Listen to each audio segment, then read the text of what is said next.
Hello and welcome to another episode of the Dyson Leadership Podcast. And we are going to be talking about the silent things that just destroy your team's morale. And the reason this is important is because organizations all around the country, they face the potential of burnout or high turnover rates, or just so many different things that truly will impact your team's success.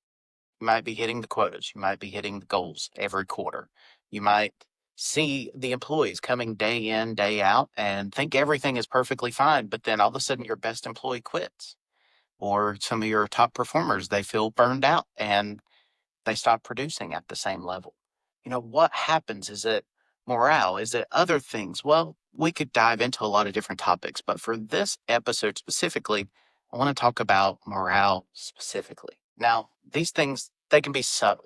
They can be things that you don't really think about a whole lot, and just various different kinds of things that are often overlooked, but they do play a major role. So before we dive into what are the things destroying your team's morale, let me quickly just define and explain why morale is important and why you should care. So morale is kind of the energy, the excitement, the trust, let's go get it. I can't wait to be here. There's a lot of energy behind an organization that's got high morale. But that's kind of what I'm talking about when I'm going to be describing morale, is how engaged and excited and interested in what's going on are your employees. Now, I will go ahead and tell you, morale does not equal happiness. Somebody could be eager to jump in and eager to go because they know they get a nice fat paycheck. And that could be what's boosting their morale, but they're not really happy about it. Likewise, you could run into issues in that instance where the pay is no longer good enough or another company offers better pay. So there are some exceptions to the rule.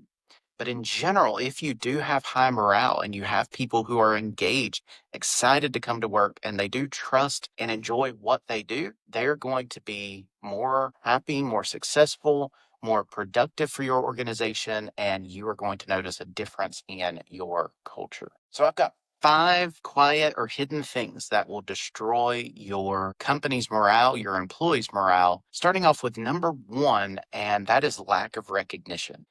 There are people that don't need recognition, but they are not the common type of people. Now, most people, they like to hear when they've done a good job. They like to hear it from somebody who's in a position of authority. Hey, you did great on this project. Hey, you did great with this customer. Hey, you really did great on this assignment. They want to hear those things as an encouragement and as a way to really help them know how they're doing. Think of it, even if it's not recognition in the sense of you're fluffing them up or giving them a lot of positivity in what they're doing. What about just feedback in general? Hey, here's some things that if you make these adjustments, you're going to be more successful. Kind of some constructive feedback. What if it's truly they're really performing well at their job, but a manager or supervisor or the owner of a business, you don't talk about it. You don't tell them that they're doing a good job. Are they sitting back with the thoughts in the back of their mind of, do they trust me? Do they think I'm doing a good job? Do they think I'm lazy? What's going on? Because they're not getting any kind of feedback. So lack of recognition, lack of feedback, that is one of the top things that is going to destroy your employees' morale.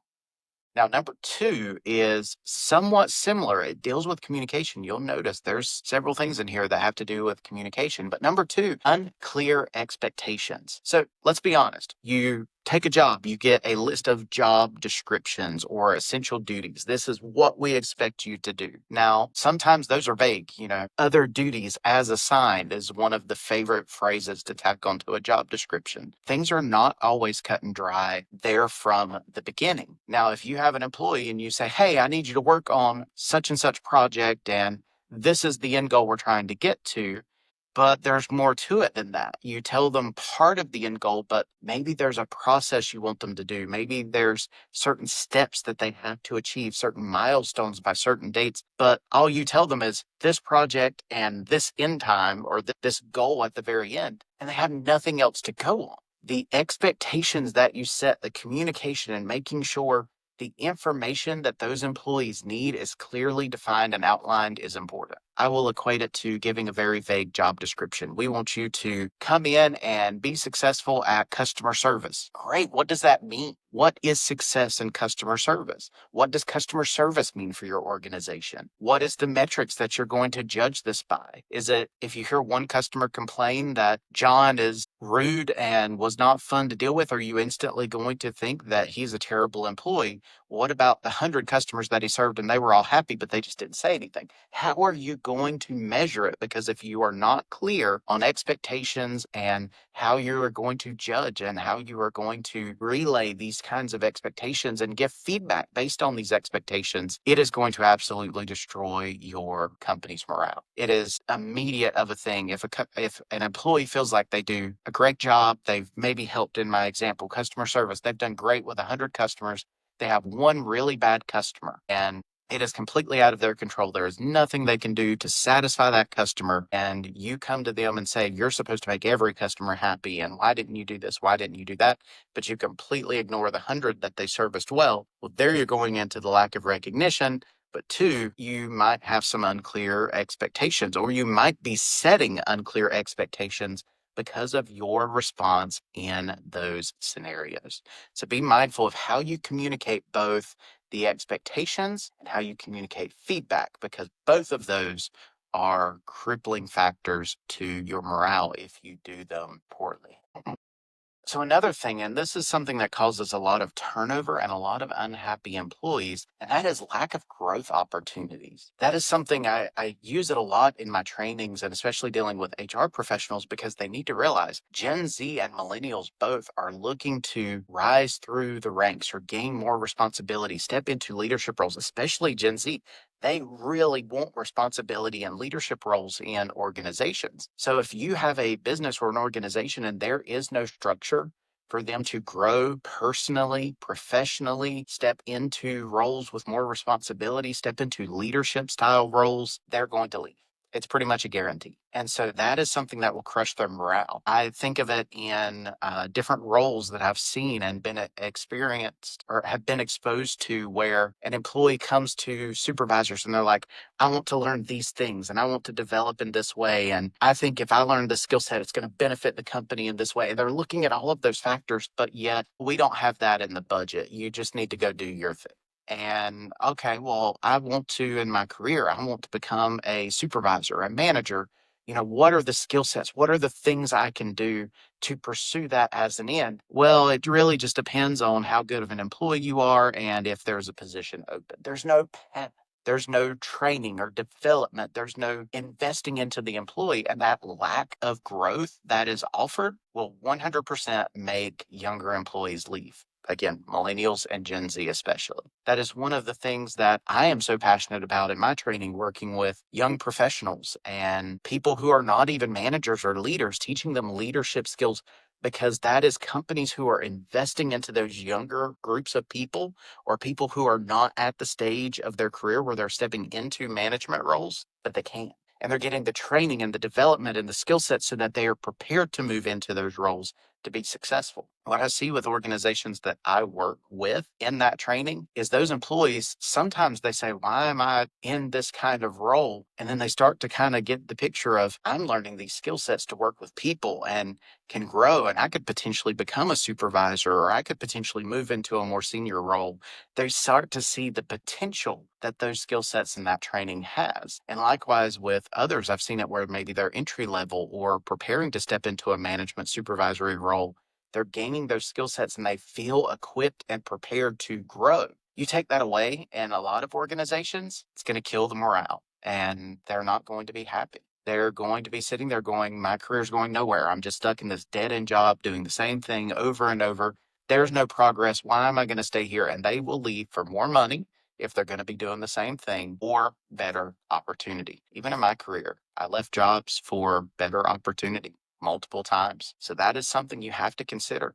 Opportunities and growth and development, they do matter for the success of your people. Now we're going back, tying into the first two, the silent destroying factor for morale number 4 communication from leadership. If there is not effective, clear communication, and this is just across the board, this isn't related to feedback, this isn't related to recognition, this isn't related to expectations. If there is just a lack of feedback in general, people will become demoralized and they will get frustrated in their roles. This is something that I've seen in various organizations and various settings, again, from my perspective, as both trainer and employee in the past, where teams where their leadership does not communicate what's going on and what is happening, they feel frustrated. What happens if there's all of a sudden budget cuts and technology goes away, or there's a new technology system and it's just thrown on the employees with little communication or preparation of what's happening, can lead to a lot of frustration. I've also seen it where just there's an absence of the manager, an absence of the leader, and people don't know what's going on. Are we good? Are we doing what we're supposed to do? We've not talked to our manager in 2 or 3 days, and even a week or 2 weeks. I've seen that happen. And this is the manager that's supposed to be leading and directing the team. And I'm all for autonomy and trusting your team, but at least just checking in. Hey, do you need anything? Hey, is there anything you have that you need to ask me, instead of just absolute silence for days or a week or a couple weeks? Those are things that can really demoralize people, where they just don't feel any connection to their leader. They don't feel any communication happening back and forth. And they question, am I doing a good job? Am I doing what I'm supposed to be doing? Because I don't hear anything from anybody. So what's happening? Is what I'm doing even working? They don't know because there's no communication. So your communication can be critical to the morale of your team members.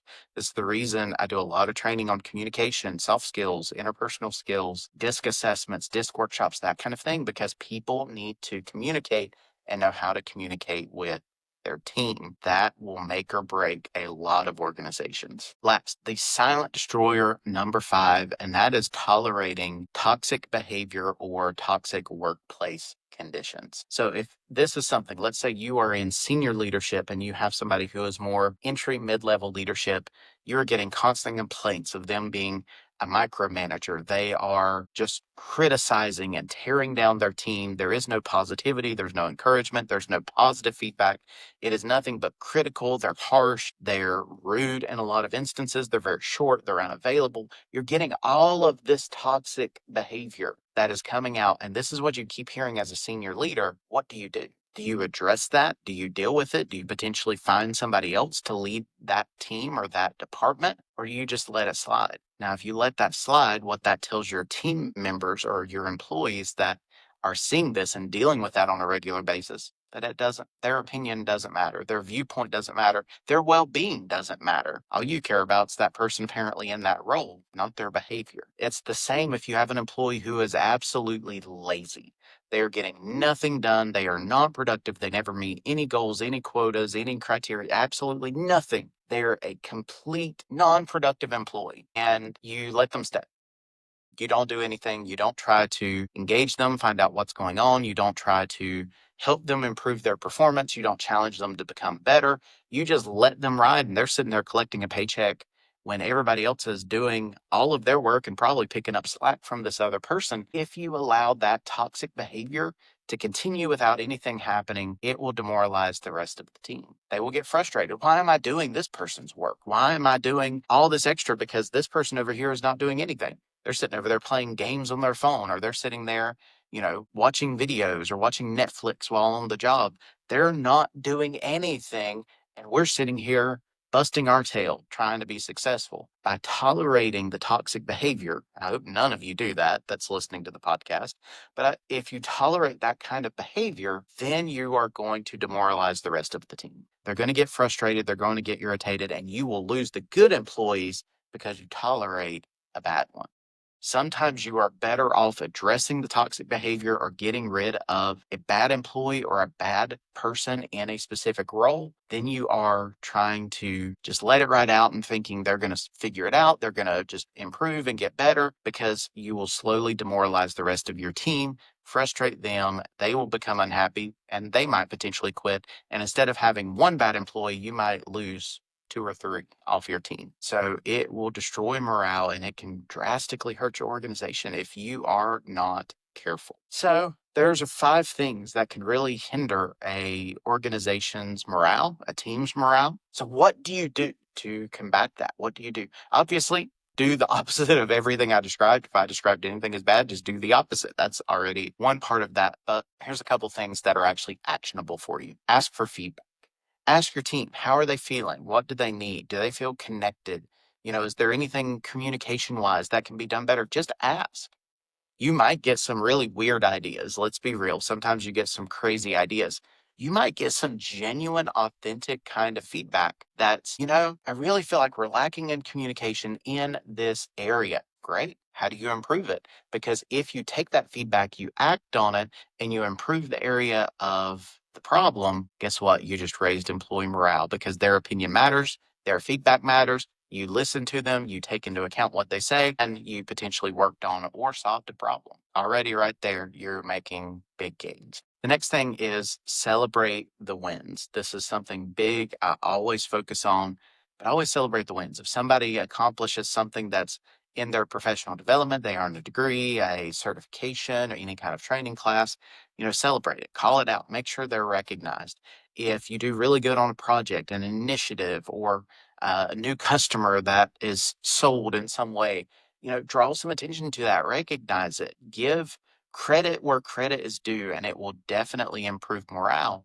And it can also challenge other people that they want to achieve and do things because they want to be recognized. But you have to be mindful where some people do things that are not always the most obvious. And so if you have a team member that they might be the silent person in the back, they don't get all the accolades, they don't sell the most products or the most widgets, they don't engage with the most customers, they don't work on the highest profile clients, maybe they're more in the background. Find ways to recognize them if they are a good employee.